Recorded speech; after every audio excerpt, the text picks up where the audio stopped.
Et salut à toi, j'espère que tu vas bien. On est parti pour une toute nouvelle vidéo, assez différente de d'habitude, tu l'as vu, mais aujourd'hui je vais te partager une stratégie que tu vas pouvoir appliquer dès aujourd'hui si tu stagnes, que ce soit en front lever, en inside push-up, sur tes figures de street. Si tu sais pas comment gérer tes semaines d'entraînement, ça va être la vidéo parfaite pour toi. Voilà, donc elle sort pas de nulle part cette stratégie, ça sort d'un coaching que j'ai fait du coup avec Dorian, qui a explosé son niveau en 3 mois, et je vais t'expliquer comment j'ai fait avec Dorian pour lui faire exploser son niveau alors qu'il partait de rien en front lever et qu'il avait 0 handstand push-up. Donc voilà, on part directement ici avec la petite présentation de Dorian, histoire juste que je t'explique de là où il part. Donc Dorian, il a 26 ans, ça fait déjà plus de 2 ans qu'il fait du street. Il faisait des séances de 3 heures, il s'entraîne tout seul chez lui, il stagne énormément, il a accumulé beaucoup de douleurs. Et du coup, il a une grosse frustration. Il avait eu beaucoup de fois envie d'abandonner.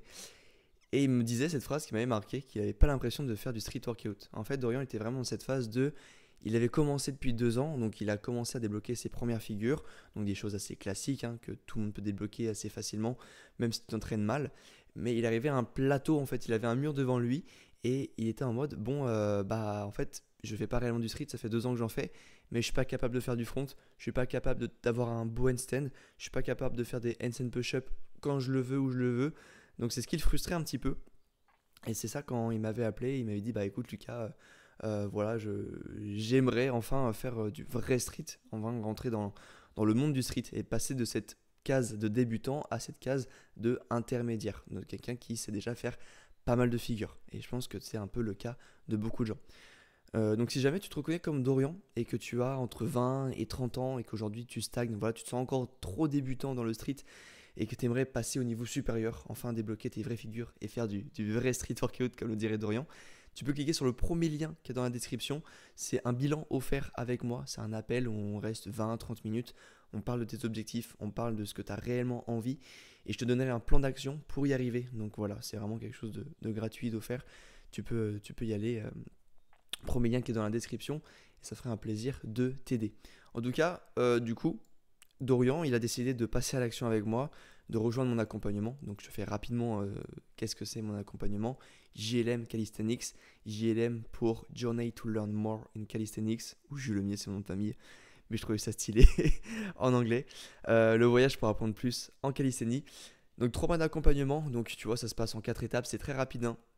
Étape numéro 1, on part d'une situation initiale, donc souvent c'est ce qu'on fait pendant le bilan offert en appel. L'étape 2, c'est qu'on crée une stratégie d'entraînement, donc ça c'est c'est mon travail, je te crée une programmation 100% personnalisée en fonction de tes problématiques. Étape 3, ça c'est à ton travail, c'est de mettre en application tout ce qu'on a vu.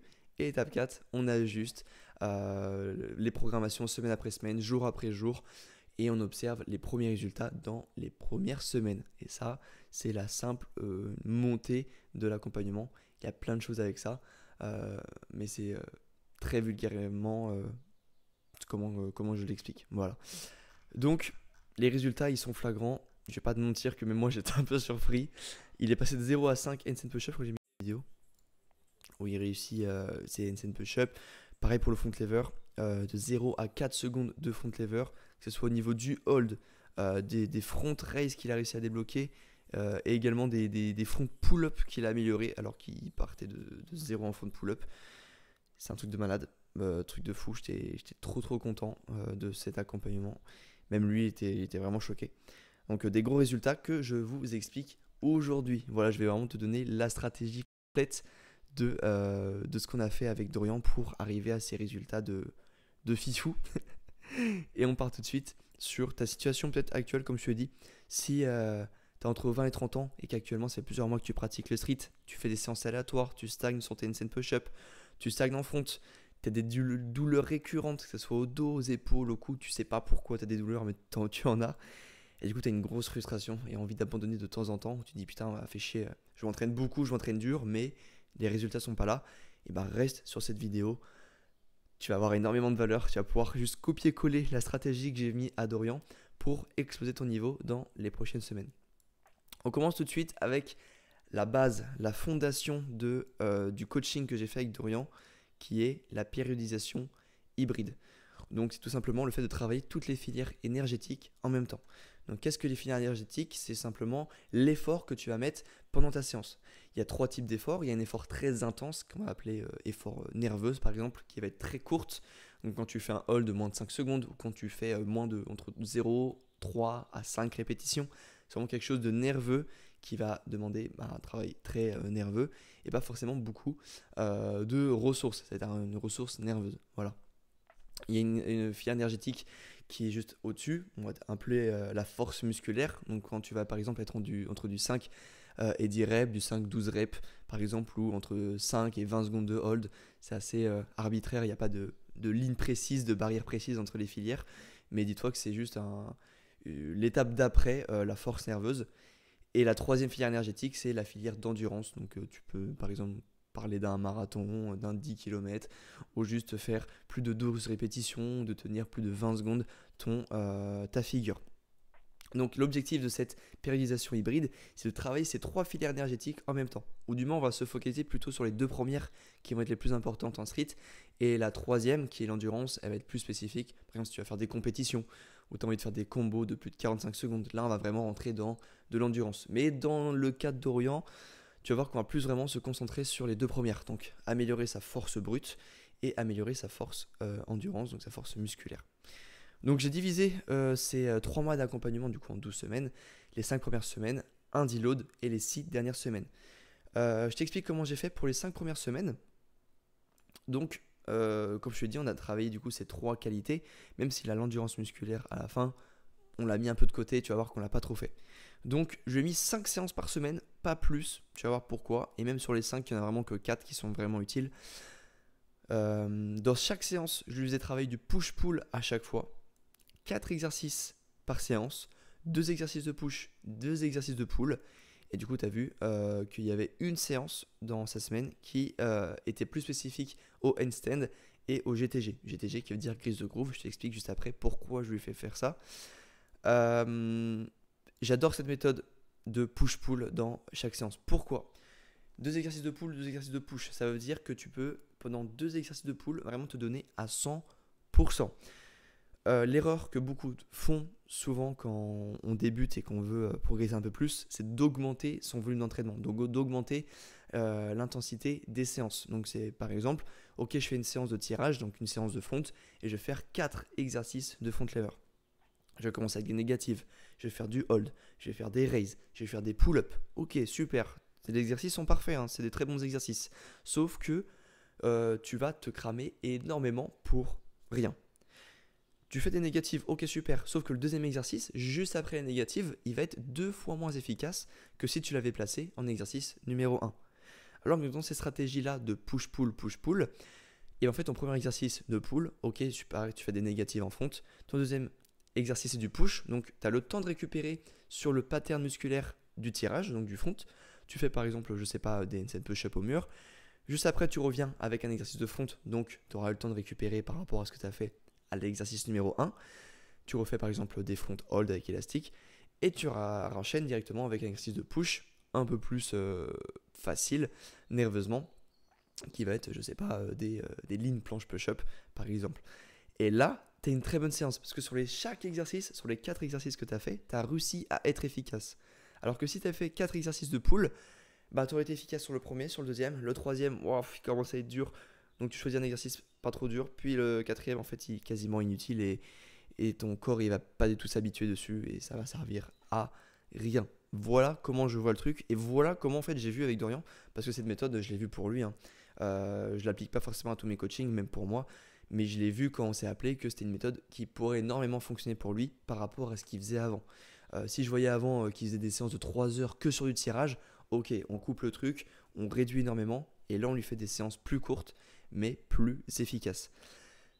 Donc voilà, une méthode très très intéressante. Et du coup, pourquoi je lui ai fait une 5e séance spécifique au handstand? Parce que c'était un point faible qu'il avait, qu'il voulait améliorer et qui serait également un pilier important pour ses handstand push-up. N'oublie pas que les handstand push-up, dans le nom de la figure, il y a handstand qui fait partie du coup intégrante de la figure, même si je préconise énormément de ne pas avoir son handstand pour travailler ses handstand push-up. Dans le cadre d'Orient, il avait déjà un petit handstand et du coup on l'a amélioré tous les jours pour améliorer ses handstand push-up. Et c'était un des facteurs qui lui a permis de passer de 0 à 5 handstand push-up en 3 mois. Le GTG, pourquoi le GTG? Parce que je voyais également une grosse capacité en lui à en fait toujours vouloir faire un petit peu de street un peu partout. Voilà, il a vraiment envie d'avoir ce côté un peu liberté, que ce soit en front, que ce soit en handstand. Il avait vraiment envie en fait de s'amuser en street, et moi je mets vraiment le côté amusement, le côté adhérence en priorité dans une programmation. Et si jamais tu es coach ou que tu vas te faire coacher, eh ben, c'est hyper important que ton coach prenne ça en considération. Comment tu t'entraînes, comment tu aimes t'entraîner, ok, on met un plan d'action en fonction de ça. Et comme je voyais qu'il aimait bien faire de temps en temps des petites figures, il aimait bien passer devant sa barre de traction, faire des tractions, ou passer devant une barre à fonte et faire des fontes, ou je sais pas, il se promène dans un parc, il voit un arbre, il fait un front, je lui dis ok, toi mon coco, tu vas aimer faire le GTG, je lui en ai fait faire, et ça a super bien fonctionné. Donc voilà, dis-toi que ce que tu aimes faire, c'est souvent lié à comment tu vas progresser dans le street. Voilà, donc on a fait 5 premières semaines qui étaient vraiment intenses, hein. On a vraiment bien progressé directement après du deload qui est tombé pile dans sa semaine de vacances, mais pareil, ça on l'avait anticipé. Si jamais ces premières semaines avaient été plus courtes, on aurait bien augmenté le volume avant, après le deload, et on aurait mis plus de semaines à la fin. Donc là voilà, le deload, qu'est-ce que je lui ai fait faire? En vrai, je lui ai fait beaucoup de GTG, donc de Grease the Groove. Ah oui, je t'ai pas dit du coup ce que c'était le GTG, c'était le simple fait de lancer sa figure un peu quand tu veux dans ta journée. Donc par exemple, tu en fais une le matin, une le midi, tu en fais une au goûter, une le soir. Voilà, en gros, ça te permet de créer un volume d'entraînement dans une journée et pas dans simple une séance. Et c'est ça qui est bien avec le street, c'est qu'on peut se permettre de faire ça, le GTG, par rapport à la muscu où tu peux pas t'amuser à faire des séries de biceps curl alors que t'as pas de barre chez toi. Du coup, les 6 dernières semaines, comment j'ai fait? J'ai un petit peu modifié. J'ai vu qu'à la fin, les dernières séances de push-pull dans la semaine étaient un peu plus complexes et qu'on avait plus de travail à faire en push. Donc j'ai gardé 5 semaines d'entraînement, toujours 4 exercices par séance. Sauf que là, on a modifié un petit peu. J'ai vraiment fait une séance focalisée push, une séance focalisée pull, une séance push-pull, une séance push. Alors tu vas me dire, oui, mais Lucas, tu m'as dit que 4 exercices ici, c'était pas intéressant. Vraiment, en fait, je me contredis par rapport à ce que j'ai dit avant. Oui, mais écoute bien. En fait, j'ai vu que c'était efficace, et l'efficacité d'une méthode se fait par le fait de réussir à la modifier dans les semaines. C'est un principe de variation que je parle beaucoup dans mes méthodes d'entraînement, et ce principe de variation, il vient par varier sa méthode. Donc en fait, ici ce qui se passe, c'est que le fait de passer en push, ça va lui faire augmenter son volume d'entraînement, sa capacité d'entraînement, comme il avait l'habitude de faire avant et qui marchait plutôt bien pour lui.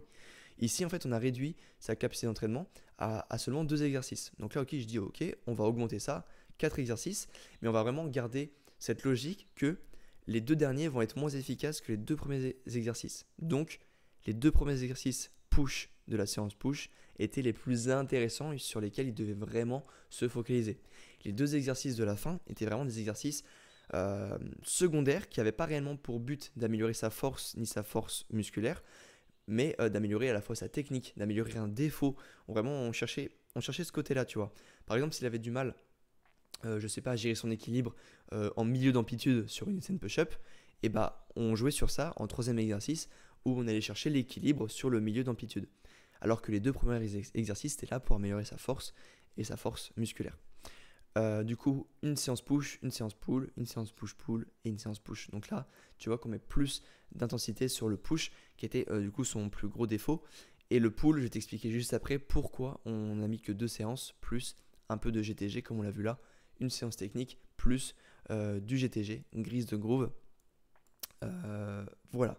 Donc ça, c'était la logique d'entraînement, ce que j'appelle périodisation hybride, qui est obligatoire et qui va changer ta vie pour progresser en street.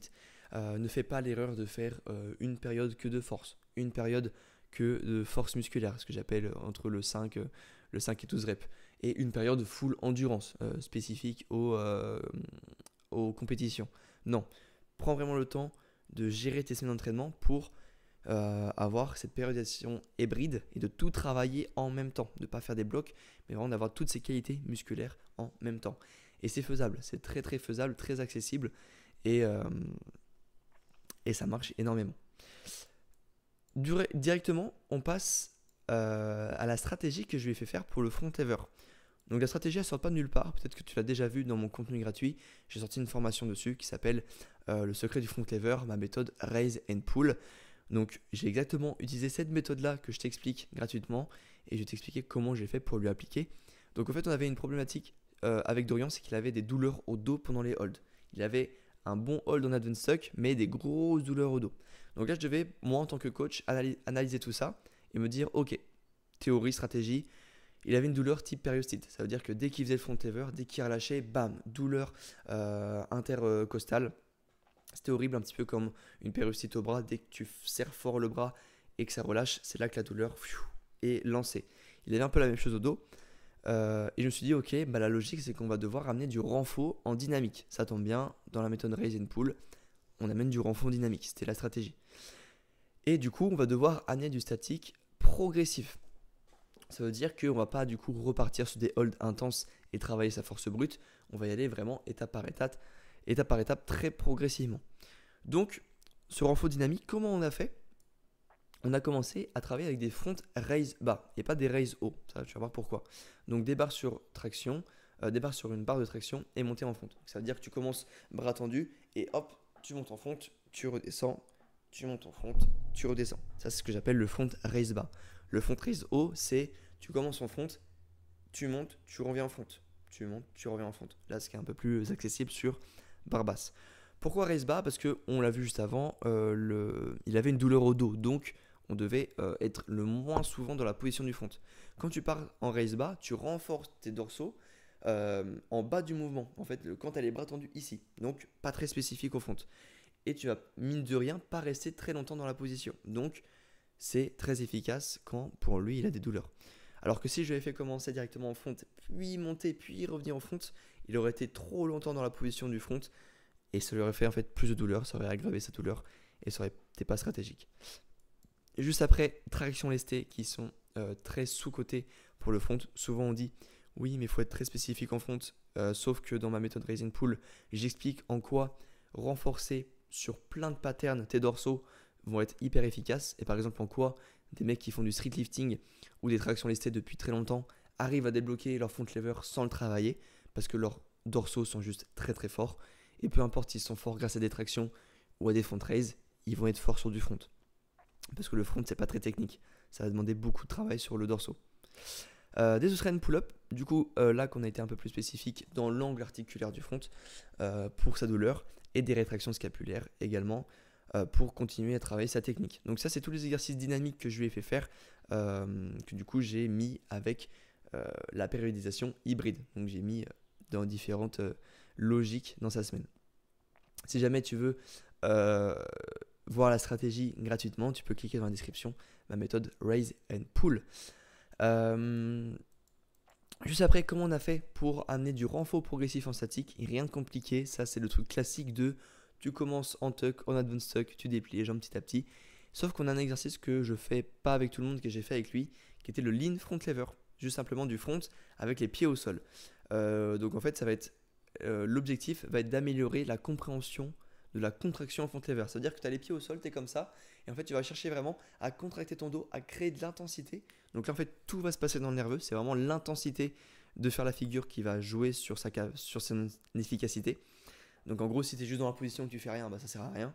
Si tu es dans la position mais tu as vraiment envie de décoller les pieds, d'être en fonte, là ça commence à être intéressant. Et pour lui qui avait des douleurs, c'était pour moi hyper important de passer par le lean front pour lui faire recomprendre les contractions en front lever. Donc par exemple, on a également monté les pieds au bout d'un moment. Avant de passer, on a fait du tuck to advanced tuck. Donc par exemple, on commençait en tuck, on dépliait et on revenait. Du one leg, pas de la straddle, je vais t'expliquer pourquoi. Puis du full à l'élastique. Aucune bas de forme dans ces exercices. On travaille la bonne technique obligatoirement. Pourquoi pas la straddle? Parce que la straddle pour moi c'est un peu chiant. Ça dépend énormément de ta souplesse des jambes. Si quelqu'un a énormément de souplesse, bah, il va en fait en chier pour passer à la full. Si quelqu'un a un peu de souplesse, bah, il va avoir un problème au niveau du bassin, au niveau de la rétroversion. Le fait de serrer les fesses et d'être aligné, c'est beaucoup plus dur en straddle parce que le fait d'écarter les jambes, ça te limite ta capacité à faire une rétroversion. Donc pas très efficace, alors que la one leg, c'est beaucoup plus spécifique que la straddle. Pourquoi j'ai dit aucune bas de forme alors que par exemple sur des exercices dynamiques, tu peux faire de la bas de forme et c'est même conseillé d'en faire si tu veux vraiment travailler de la force. Parce que ici on est vraiment sur la proprioception. Surtout lui qui a une douleur, je vais pas m'amuser à lui faire de la bas de forme, à lui faire travailler une technique mauvaise alors qu'il a déjà des douleurs. Et après plus tard lui refaire travailler la bonne technique. Non, je préfère lui faire travailler sa force à des exercices dynamiques et lui faire travailler sa technique avec des exercices statiques. Et c'est ce qui a fonctionné le mieux. Hop, et du coup, juste moi en tant que coach, j'ai dû du coup analyser en permanence les signaux. Donc toujours sur ces séries, mettre des échelles de douleur à chaque fin de série. Donc je lui disais, bah, dis-moi sur une échelle de 1 à 10 à combien tu as mal. Et on observe si la douleur progresse ou s'atténue en fonction des jours, en fonction des exercices. Si je voyais qu'il y avait un exercice qui lui plaisait pas, il n'avait pas de sensation, il avait des douleurs, je l'enlevais direct. Voilà, et ça c'est le travail d'un bon coach. Et oublie pas, du coup, si jamais tu veux progresser et actuellement tu sens que tu stagnes ou que tu as des douleurs et que tu aimerais avoir un bon coach qui sait comment enfin gérer ces douleurs, parce que, ok, il y a un coach qui va te dire comment débloquer ton front, comment débloquer tes handstand push-up, mais si derrière tu te retrouves avec un poignet en moins, un coude cassé et une épaule en vrac, ça sert à rien. Voilà, moi je suis vraiment dans une optique de sport santé, on progresse, on performe, c'est le terme performer que j'ai vraiment envie de te dire, mais on performe sans se blesser. Et ça c'est vraiment hyper important. Ou du moins, on limite de fou la casse. Et c'est ce que j'ai fait avec Dorian, qui partait déjà avec beaucoup de casse et qu'on avait paré tout en performant. Donc là, c'était vraiment le combo parfait. Ça, c'était sa stratégie du coup pour le front lever. Et on va pouvoir avoir sa stratégie pour les handstand push-up qui était également l'endroit où il a le plus progressé. Il est passé de 0 handstand push-up à une handstand push-up en très peu de temps et à 5 en 3 mois. Donc la stratégie que je lui ai fait faire, pareil, je ne l'ai pas sorti de nulle part. J'ai déjà expliqué dans une vidéo YouTube gratuite que tu peux retrouver dans la description où j'explique les 3 clés fondamentales des handstand push-up.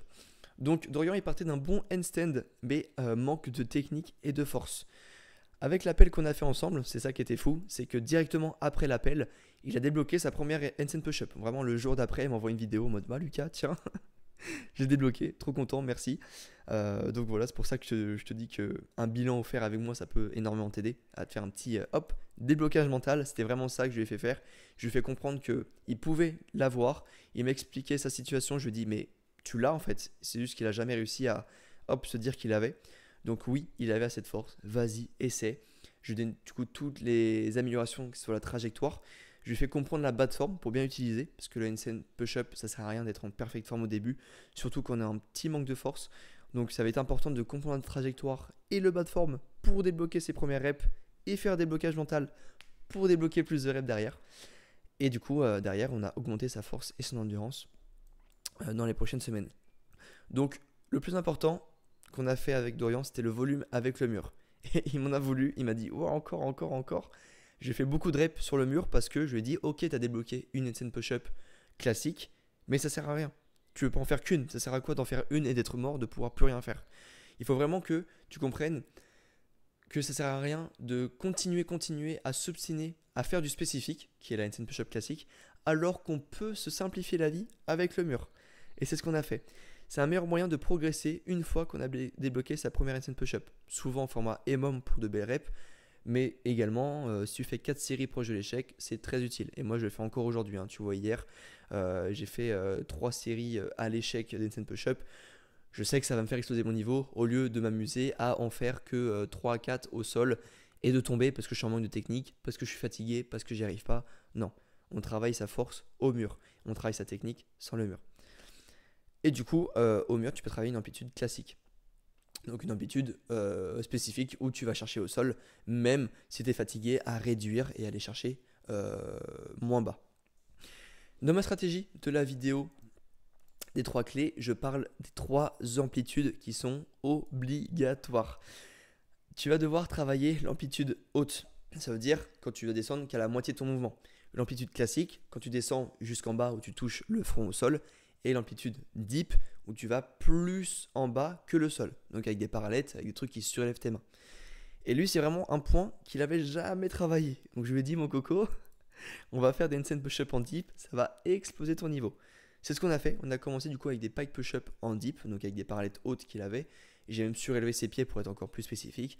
Et là, on allait chercher de l'amplitude. Et ça a vraiment explosé son niveau. Il était vraiment à l'aise. Même qu'une fois qu'il est revenu sur barre classique, mais en fait, il était tellement à l'aise qu'il pouvait descendre un peu plus bas, faire plus de reps. C'était trop bien.